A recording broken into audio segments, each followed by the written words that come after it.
अस्सलाम वालेकुम, मैं हूँ इरम कुकिंग बाइट्स में आपको वेलकम करती हूँ। आज बनेंगे बेकरी के बहुत ही स्पेशल उस्मानिया बिस्किट। बटर और ओवन के बगैर एक अंडे और थोड़े से मैदे से ढेरों मज़ेदार बिस्किट जो आपकी शाम की चाय का मज़ा दोबारा कर देंगे। अगर आपके घर में रोटियां पकाने वाला तवा मौजूद है तो सिंपली उसी तवे पर ये बिस्किट बनाएंगे। चलिए बनाना स्टार्ट करते हैं। बिस्मिल्लाहिर्रहमानिर्रहीम। अस्सलाम वालेकुम दोस्तों, कैसे हैं आप सब? उम्मीद है कि सब ठीक होंगे। उस्मानिया बिस्किट बनाने के लिए सबसे पहले बाउल में डालेंगे हाफ कप घी का अल्टरनेट बटर होता है, आप बटर यूज़ कर सकती हैं, लेकिन कुकिंग ऑयल आपने इसमें इस्तेमाल नहीं करना है। इसमें डालेंगे हाफ कप पाउडर शुगर यानी पिसी हुई चीनी। ये बाजार से भी मिल जाती है, लेकिन मैंने घर में दानेदार चीनी को पीस कर छान कर फिर मैंने इसको यूज़ किया है। चीनी और घी को मिक्स करते हुए बीट करेंगे। किसी भी बीटर की आपको जरूरत नहीं है, घर में जो नॉर्मल हैंड विस्क होता है आपने उससे इसको मिक्स करना है। दोनों चीज़ों को 1 मिनट तक मिक्स करने के बाद इस तरह से इसका एक क्रीमी और थिक सा टेक्सचर आ चुका है। इसको ऊपर से नीचे गिराएं तो गिरेगा नहीं। इस तरह का टेक्सचर हो जाए तो इसमें डालेंगे एक अंडा।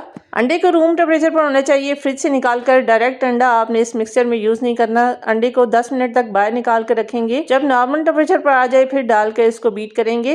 अंडे की स्मेल को दूर करने के लिए, टेस्ट और खुशबू के लिए इसमें डालेंगे कुछ drops vanilla essence. Vanilla essence को मिक्सर में मिक्स करने के बाद स्ट्रेनर रख कर इसमें डालेंगे 1.5 कप मैदा। फिलहाल अभी इसमें 1.5 कप मैदा यूज करेंगे, अगर जरूरत पड़ी तो इसमें मैदा और भी ऐड करेंगे। उस्मानिया बिस्किट के बेकरी जैसे टेस्ट और फ्लेवर के लिए इसमें 2 टेबल स्पून कस्टर्ड पाउडर शामिल करेंगे। वनीला कस्टर्ड पाउडर आपने इसमें 2 टेबल स्पून ऐड करना है। कस्टर्ड पाउडर की जगह आप कॉर्नफ्लोर ऐड नहीं कर सकते। कस्टर्ड पाउडर की आपने इसमें डालना है। इसमें डालेंगे 1 टीस्पून बेकिंग पाउडर, सिर्फ 1 चुटकी थोड़ा सा इसमें बेकिंग सोडा डालेंगे यानी खाने का सोडा, मीठा सोडा भी जिसको कहते हैं। मीठा सोडा डालने के बाद इसमें डालेंगे 1 चुटकी नमक।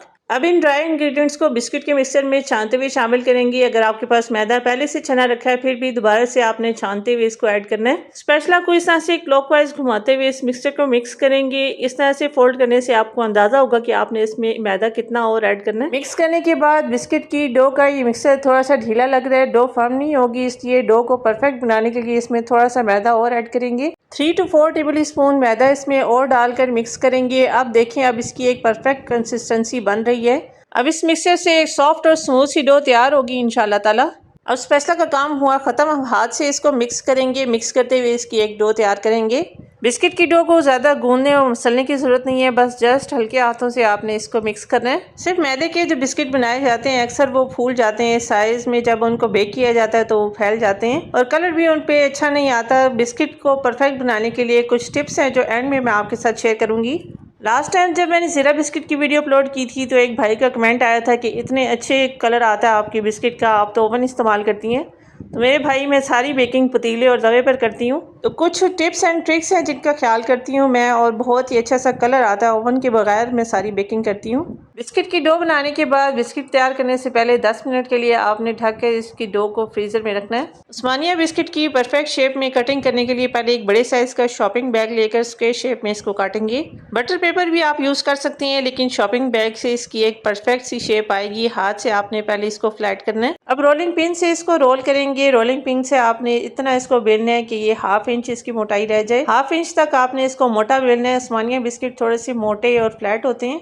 उस्मानिया बिस्किट की कटिंग के लिए कोई कुकी कटर ले लें, मसाले का लिड या फिर कोई भी गिलास आपने राउंड शेप के लिए इस्तेमाल करना है। बिस्किट की साइडों पर ये जो कटिंग है दोबारा से इसको बेलकर इसके बिस्किट बनाएंगे।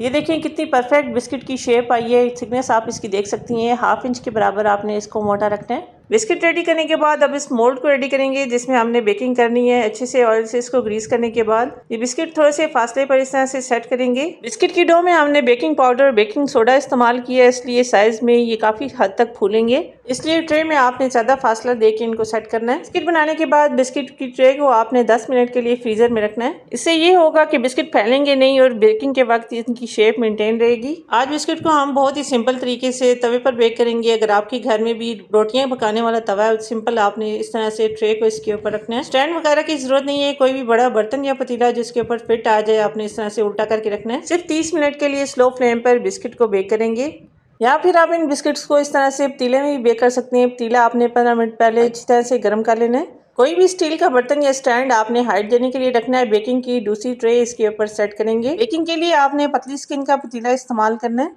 स्लो फ्लेम पर कपड़े का दम लगाते हुए 30 मिनट के लिए बिस्किट को बेक करेंगे। माशाल्लाह बहुत ही अच्छी तरह से ये 30 मिनट्स में बिस्किट बेक हो चुके हैं। बैक साइड से भी अच्छी तरह से बेक हो चुके हैं। अगर आपके बिस्किट पर कलर नहीं आया, आपने कलर इसका मजीद डार्क करना है, तो फिर आपने इस तरह से कवर करके गर्म गर्म बिस्किट्स को आपने 10 मिनट के लिए फ्लेम बंद करके कवर करके रखना है, जिससे बहुत ही अच्छा सा इन पर कलर आ जाएगा, कलर इनका डार्क हो जाएगा। या फिर एक और तरीके से आपने इनकी साइड्स को फ्लिप करना है और 15 मिनट के लिए आपने दोबारा से इनको बेक करना है, तो बहुत ही अच्छा सा इन पर कलर आएगा।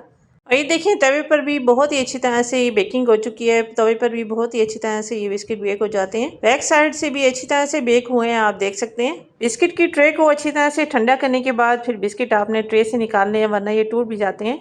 बस आपने करना क्या है कि एक चाय का गर्म गर्म कप बनाना है और इन बिस्किट्स को आपने चाय के साथ एंजॉय करना है। मज़ेदार से भी बिस्किट आपने ट्राई ज़रूर करने हैं। कमेंट करके मुझे बताना है कि आपसे ये बिस्किट कैसे बने। यहाँ पर अपने प्यारे व्यूअर्स, अपनी प्यारी बहनों से रिक्वेस्ट करूँगी, रेसिपी ज़रा सी भी पसंद आए तो लाइक ज़रूर कीजिएगा। चैनल पे नए हैं तो सब्सक्राइब कर लीजिए। जज़ाकल्लाह। तो मिलते हैं अगली वीडियो में एक और नई अमेजिंग रेसिपी के साथ। तब तक के लिए अल्लाह हाफिज़।